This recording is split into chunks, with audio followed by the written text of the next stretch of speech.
commuter rail, from freight rail. We need a consolidated look at rail transportation in our city. Thank you.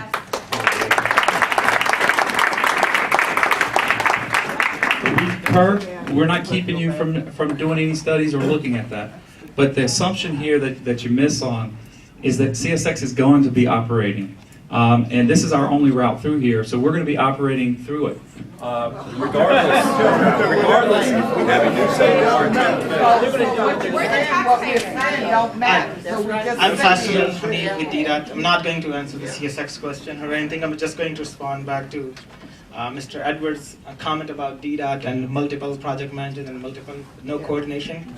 Actually, most of those projects are through my shop, so there is coordination. They work mostly in my team. So I've answered that question to Mr. Edwards multiple times at multiple meetings. There is coordination. So please, you can rest assured that we are working together on those projects. And that is a different project than this year. Those are studies, and this is an urban problem. Correct. This is an EIS. Those are studies. Yeah, 3 have been done, he said. What's the next step? If there are 3 studies, and this is about commuter rail, which is essential, what is the next step now that the 3 studies already been done? The studies are not complete yet. They're still in the process. So once they're complete, the next step is environmental process, and we would need funding, as somebody pointed out. Why are there 3 different studies being done? There are 3 different, actually. Long Ridge study is through an FRA grant, through an ARA grant, to look at the high-speed rail and actually the operational and capacity issues on Long Ridge. The other one is for Maryland Avenue.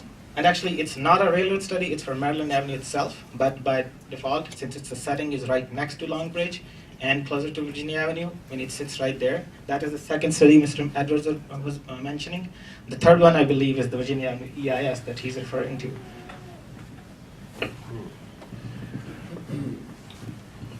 Thank you. I can't help but be surprised and, well, not surprised, but shocked about how many meetings we need to go to where we ask questions and get no answers. Today, like you pointed out, Elliot, the EPA didn't even show up. And then when we ask CSX, who is here, questions about how much oil they're putting through, they can't answer. It's secret. When we ask about they said 3 cars. 3 cars. No. When we ask them moving forward, what they're going to move through the city, they said they can tell officials, but they can't tell us. It's our neighborhood, but we can't know. So, since they won't answer questions about how much oil is going through the tunnel in the future, since we know that their CEO said they're going to increase it by 50%, but apparently they didn't get the memo from the CEO on what CSX plans to do in the future, I'll draw it up for you. Yes. Oh, God is right. The Yorktown... Yeah, I'm sorry. The Yorktown facility, which CSX has an exclusive agreement with, right, to ship oil to, can handle 80,000 oil tankers like the one that's hanging over the bridge in Philadelphia right now. Those 80,000 cars of oil, which they could ship through the Virginia Avenue tunnel, of course they're not going to tell us because that's secret, and we don't need to know, are equivalent to 10 times the amount of oil that BP Deepwater Horizon spilled into the Gulf. 10 times the amount of oil gushing into the Gulf for 87 days. Now let's put that into context. They won't tell us how many cars are going through. They said 3 went through last year. But do you hear any promises to stop carrying those 3 apparently insignificant oil cars through the district? No answers from CSX on that one. When we ask them how many they're going to carry in the future, they can't tell us that either. When we ask them about Yorktown, what's Yorktown? When we ask them about what their CEO says, they don't have any recollection of that either. Now this is a problem of transparency, Delegate. We come to these meetings, we write letters, we request answers, and what do we get back? We can't tell you. Ask your elected officials. EPA doesn't show up. This is how we're being treated in this neighborhood. We can't get any answers. When we're asked what the benefits are, CSX tells us the benefits are we're going to build a tunnel and hire people to build our tunnel so we can make more money. Is it just me, or does that sound like the benefit of the oil spill was that they hired people to clean it up? Now, if they can't give us the benefits and they can't give us the information, then they need to take their trains elsewhere.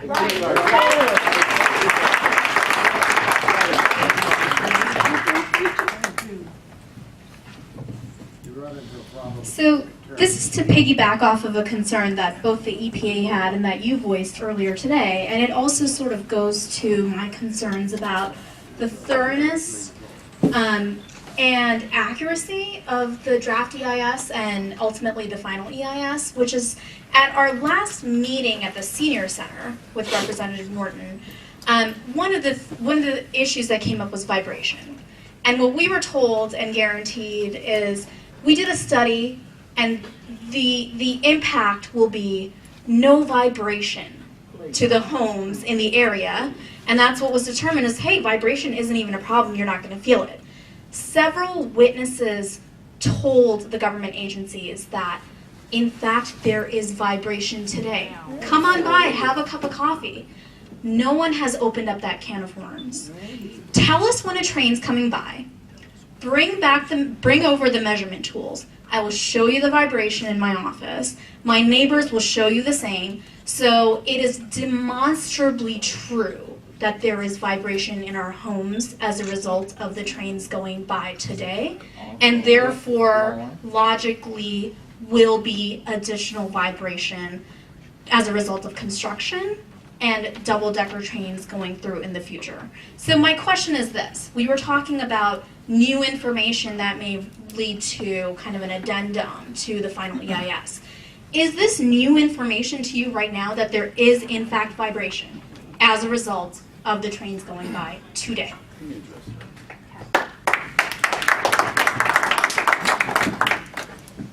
That's true. At that meeting, that question was asked, and as a result of that, studies were done.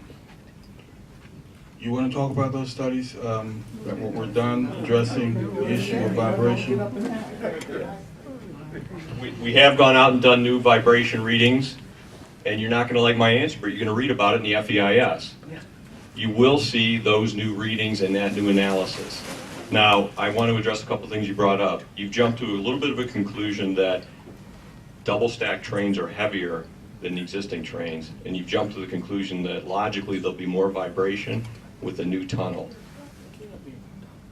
That's a conclusion that you've made, and it's not based on science. You'll see the science in the FEIS, and you'll see our new analysis. Well, science also told me there's zero vibration right now, but I mean, like, I sit in my house and it's there, so, at the same time? Yeah, why not 5 trains? Is that going to be lighter? So we hired a private vibration person an independent person to study, an independent engineer, and in fact, there was an increase in vibration 5-fold. So perhaps we can have both of our engineers stand there and compare their methods to see if, we had to spend our own money on this, you know, we spent our own money, we researched and found someone, and they came and they did a study, and in fact they said there was a 5-fold increase in vibration if this project were to occur. Somebody lying! Somebody lying! Somebody lying! I'd like to say, my name is Jules Simmons and I live on 7th Street, but I'd like to say ever since a child I've lived over here. And I've heard vibrations, I hear the trains blowing, but most of all I would like to say, you all don't have a good track record for being a train or whatever right now. You've had over 13 accidents just in the course of a year. If I was driving, they would have been took my license. But most of all, I see, every time I hear from one of you, it's talking about what you all can make, what it's going to benefit for you. It's not benefiting the neighbors at all. But not only that, if you're making these many accidents or having these many accidents on one track, what are you going to do if you have a double track? Then you're going to have double trouble, because it seems to me you all don't carry a good track record.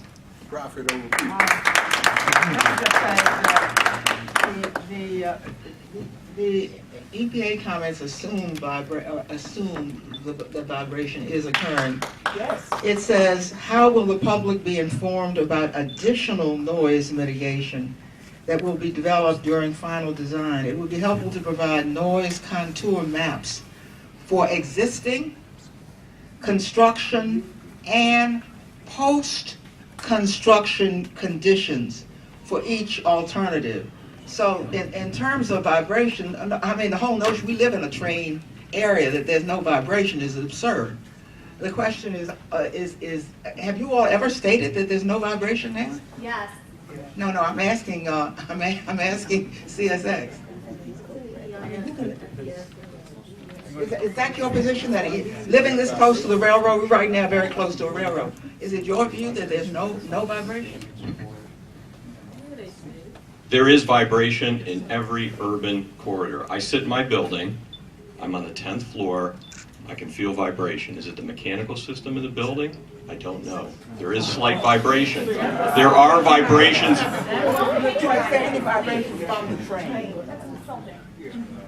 Let's talk about what's out there now. Somebody is talking about vibration from the train.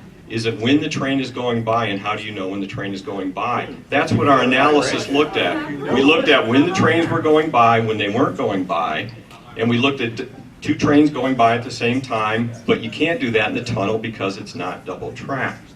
So we did the analysis, we did extra readings, and you'll read about those. It's always going to be a perception issue versus a science issue in vibration. Who paid for your study? Who paid for my study? CSX paid for the study. It's part of the federal document. The federal document, FEIS, will not be released until Mike Hicks's office is satisfied with that analysis. Independent study. Who picked the expert? Conflict of interest. Which question are we answering? Any question. At this point, any question you answer would be an improvement over the current situation, sir. You treat us like we're a poor neighborhood of uneducated people. It really doesn't do any good to, you know what? What's going on? It really doesn't do any Treat us like good. adults, and we'll treat you like adults. But You know, guys come here and patronize. that kind of, that don't get us any, that doesn't get us any place. We are demanding answers. The notion of vibration not occurring now, their answer is, you know, it's always vibration. And that somehow they have science that shows that the vibration does not come from them, and we're going to have to wait, they say, to read what that says. But the EPA assumes the vibration, and they're going to have to mitigate for it, or show that by their study it doesn't happen. Somebody says, you know, who paid for it? Who do you expect to pay for it? Obviously, they pay for their own study, and that's how studies are done. You know, who do you expect? The United States is going to pay for it? That's how these studies are done. Now, we then have to critique the study. But that's how, you know, obviously they pay for it. But what you're doing, it seems to me exactly right. When the study comes out, and somebody said you hired your own expert, then we can go toe-to-toe on the study. Now let's get, and recrimination is just not going to be allowed. We're trying to get answers here, and if we don't get them, we're going to tell them we're not getting them. Here's somebody whose hand has been up for a long time. No. Are you going to try to hit me too, like CSX? I'd like to bring the conversation back to rerouting. When we were looking up there a moment ago, CSX talked about their own lines, talked about options rerouting on their own lines. And what the question I have is looking at trackage rights and sharing with other trains and other train companies, because there are real options there. You guys in the study said that any sort of trackage rights with Norfolk Southern, you know, that's just real difficult. You know, they really don't like to do that. But then we found agreements for 5 years, over 10 years with Norfolk Southern to do that. So the question I have is, what is the cost to CSX to share tracks with someone else during their construction project? Because right now, all of the build alternatives are, I'd say, the same build alternative. We're just slightly moving where we're going to put this track. And I'd like to see a real alternative that looks at rerouting the trains during any sort of that construction that happens.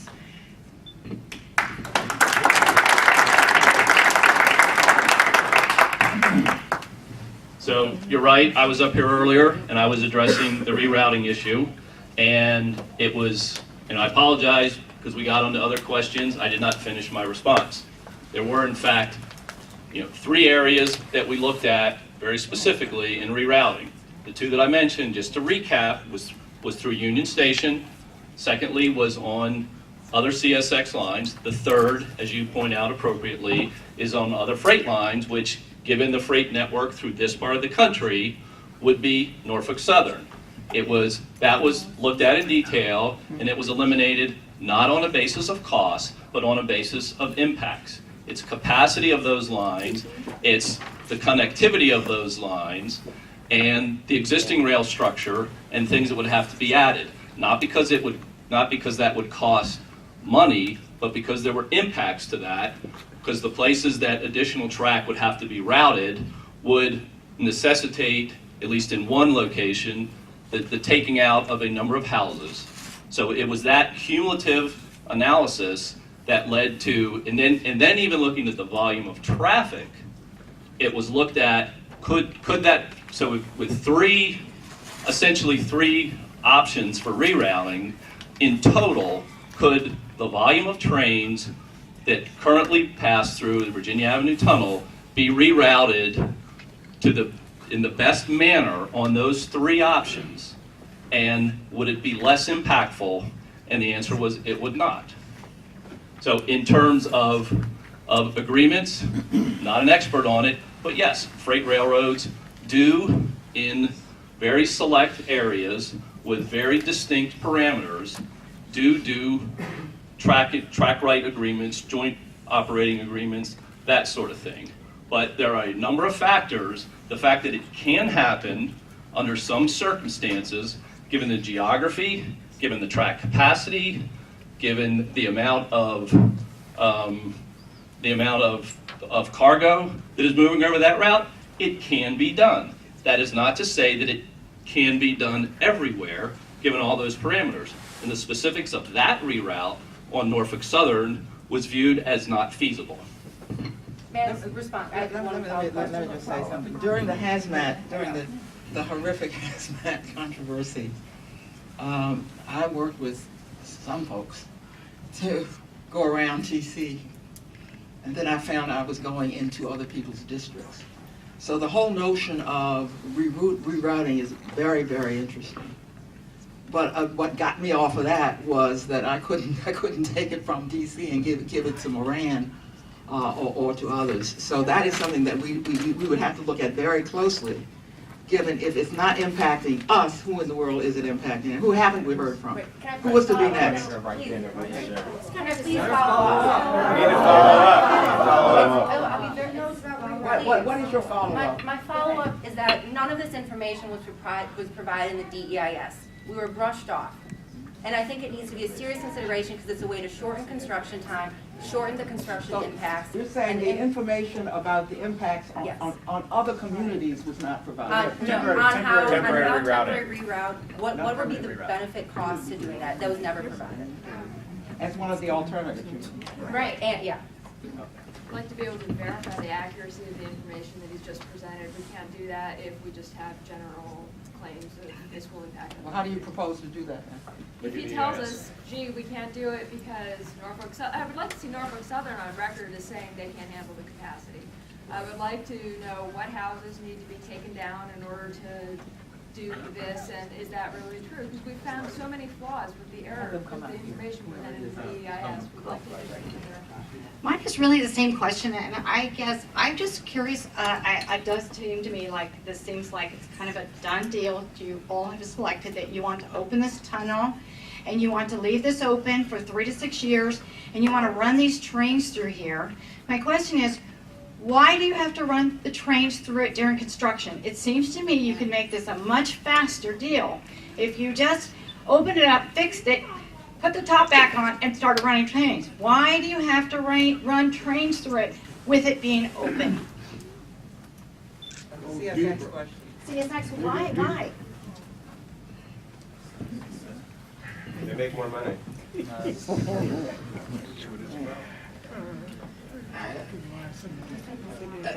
Where we are within the NEPA process is a draft environmental impact study has been released, which has 4 alternatives. And And one of those alternatives is the no build.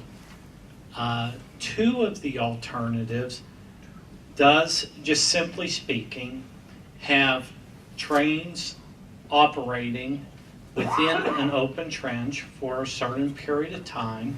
And then there's another alternative that to construct a tunnel, yes, you do have an open trench, but then when train operations begin, the train operations through that alternative is in a tunnel, except for a small section around 2nd Street for 200 to 300 feet. Next to Garfield Park, right outside. Yeah, like Yes. feet away from Capitol Hill Day School, a government building. And so, whenever there is an open trench, as what's discussed within the DEIS, there will be safety precautions taken. And these comments that have been stated today in this meeting and in prior meetings, I do know are being considered by the lead federal agency in DDOT. And responses to those comments and how they will be addressed will be identified within the final EIS, which will be released.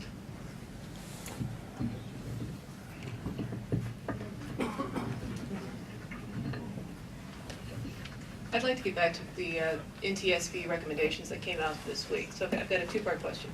First, to federal highways.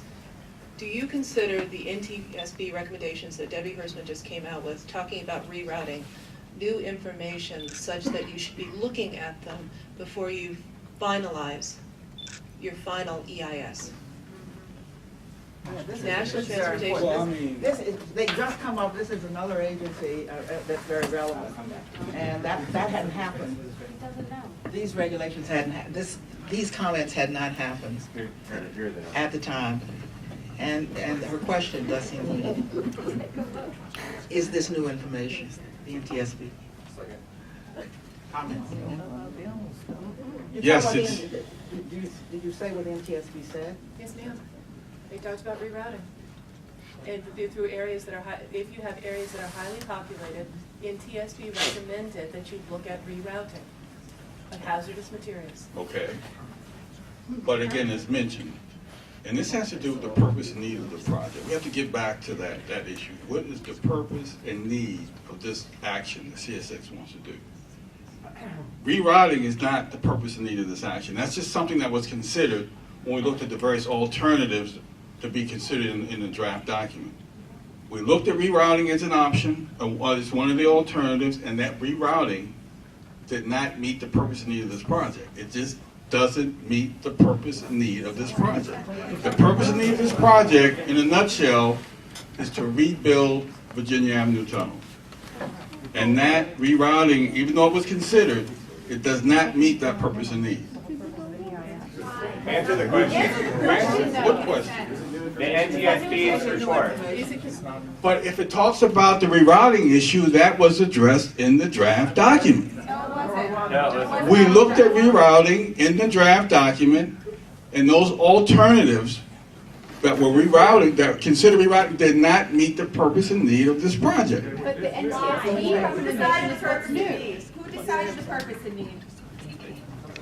If I could, so help me out. In the previous question, we were using the word rerouting in the context of alternatives for building the tunnel. In that context, rerouting referred to rerouting of all the train traffic through this part of the CSX network for the purpose of reconstructing the tunnel. In this question, rerouting is, if I understand it correctly, and if I don't, please correct me, rerouting refers to the NTSB recent recommendation, I think based on a meeting last Thursday in Washington, D.C., okay, perhaps, so, but it is specific to the rerouting of what type of trains, under what circumstances. bulk and crude and hazardous material and hazardous material. So it's not just limited to bulk and crude. Understood. So, in that regard, CSX is involved with both of those issues, okay? And will continue to be involved with those issues as they apply to all of our network and specifically to this area, which I think in this meeting and in previous meetings in these forums, we have addressed in detail the CSX, what CSX does with hazardous materials in and around the district, and that as the bulk and crude issue develops, CSX is an active participant in that and will also address that. So it's not the same rerouting. They are all important issues, okay? And there may be some relationship, but I think that's important to keep that distinction. But I need to clarify. The clarification is that NTSB directed Federal Railroad Administration and PHMSA to work with rail carriers to develop plans to address issues. So again, my question to Federal Highways, ma'am, is, audit program? yes, ma'am, to look at their current programs as well as talk to the Transportation Security Administration, is does Federal Highways, which is an agency under the Department of Transportation and under the purview of Secretary Fox, consider the NTSB recommendations new such that you will be looking at them and incorporating that information that was recommended by NTSB before you develop the final EIS?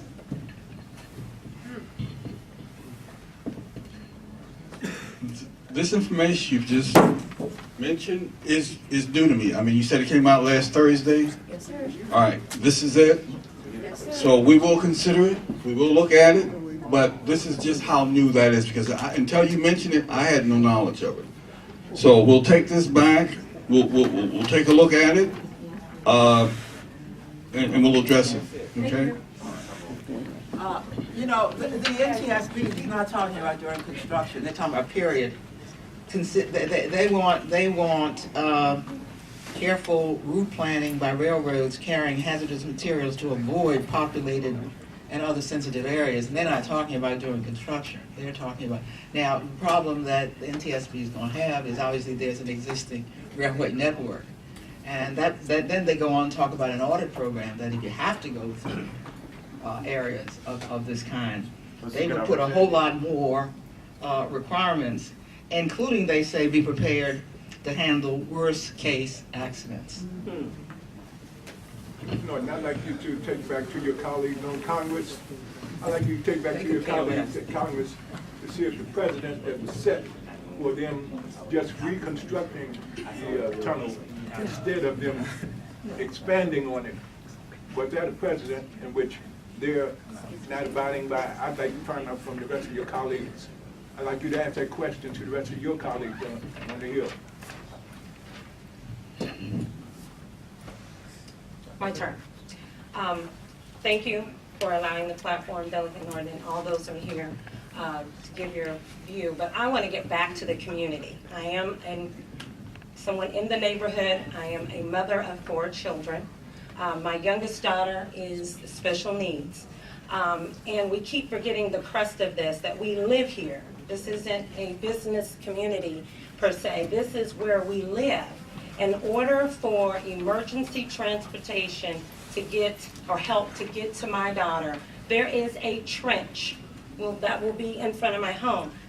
I need to know that that emergency vehicle can get to her. I need to know that I don't have to spend 3 hours getting around. If we think about the Capitol exit, I don't even think that would be sufficient for me, because I live on Virginia Avenue, 3rd and 4th. So my question to you, where is the plan that shows us how you're supposedly not going to touch that? And where am I going to park? Where's the nurse that comes every night? Where's she going to park? How do I unload my van so that I can get my daughter's wheelchair in? How does that work? Could you explain that?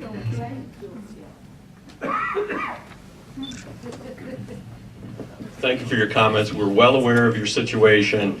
When we work on the maintenance of traffic plan with DDOT, that is definitely going to be taken into account. I know that you made comments on the DEIS, and we'll be addressing those, but you do have a unique situation. No, it's not unique. I have to interrupt. I represent several families in the community that have DCPS pick up their child every day. Understood. So how would they get this? Understood, So and that has been... I'm not unique. No, and that has been helpful information for us, and we will be incorporating that into our main traffic plan so that you do have access. And there's a senior center adjacent to the tunnel. Right. Understood. 15 more minutes, 15 more minutes for this meeting, so somebody who hasn't spoken. Thank you, and thank you again for being here, Congresswoman Norton, and all of the representatives. Just to get back to who's not here, the EPA, they had a 12-page document that they submitted into the process with a number of questions and comments, and I don't want us to think that they just were talking about vibrations. Children, quote, children may be more vulnerable to the toxic effects of contaminants because their bodies and systems are not fully developed and their growing organs are more easily harmed. Although the DEIS identifies communities and public schools located near the proposed project area, the DEIS does not clearly describe the potential direct, indirect, and cumulative impacts of the project on children's health. Specifically, I want to talk to children under 5 years old because we are not just a living community and we have wonderful businesses coming into this community. We have a lot of kids coming into this community. We're moving forward to try to open up an entire school, and we plan to populate that entire school. There's children under 5 years old. The DEIS does not address that. I don't have faith that the FEIS will be addressing that. I want to know, how can I protect my children? We already carry a burden here as a community. We have your trains coming through. We know hazmats are coming through. You're asking us to double down on that burden risk, triple down on it, and not only live with one trench, but in many cases 2 trenches, or other effects that will come out of that. I do not see the mitigation techniques that you talk about, Mr. Flano, in that DEIS regarding children's health. The EPA does not see any mitigation effects, and children's health is just one of the many things that the EPA unfortunately is not here to talk to today. Well, just to verify what the president said, this is maybe the most disturbing part of the DEIS, and this is what it says. Children's environmental health does not appear to have been included in the DEIS. Then, of course, it has a whole set of things that ask, how could that possibly be the case? That's what it's, this is what I'm reading here. It does not, it says it's not even in there.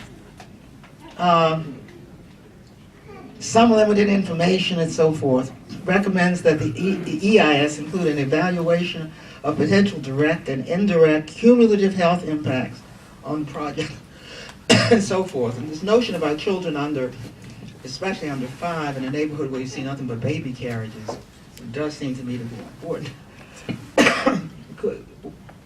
Would you like to say something about why they say, they have a whole section called Children's Environmental Health.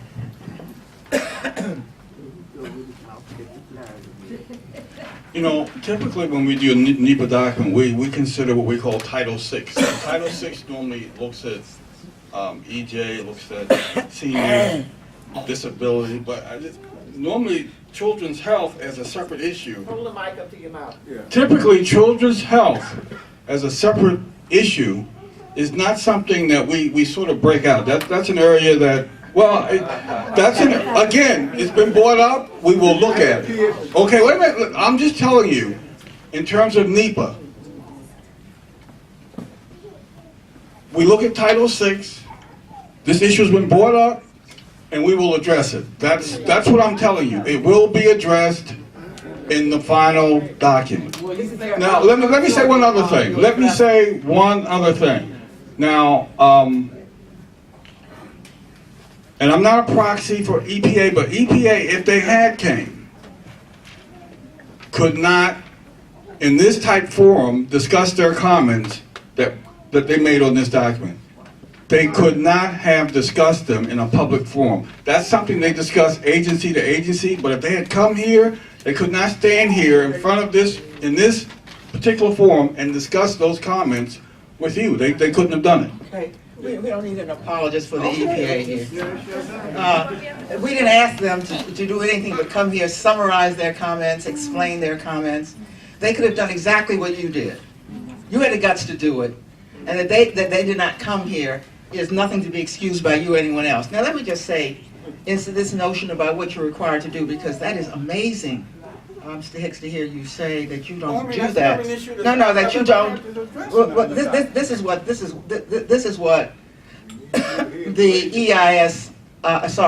EPA reports.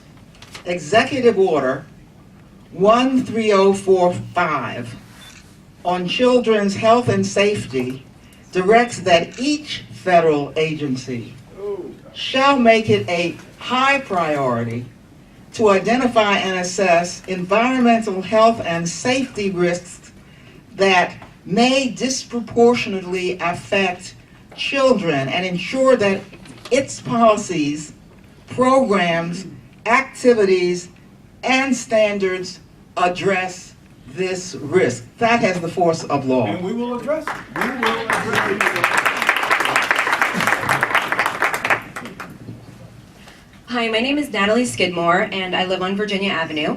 I would like to talk a little bit more about crude oil and just make a few distinctions based on the conversation I heard at the start of this meeting. CSX says it does not move unit trains of crude oil through the Virginia Avenue Tunnel.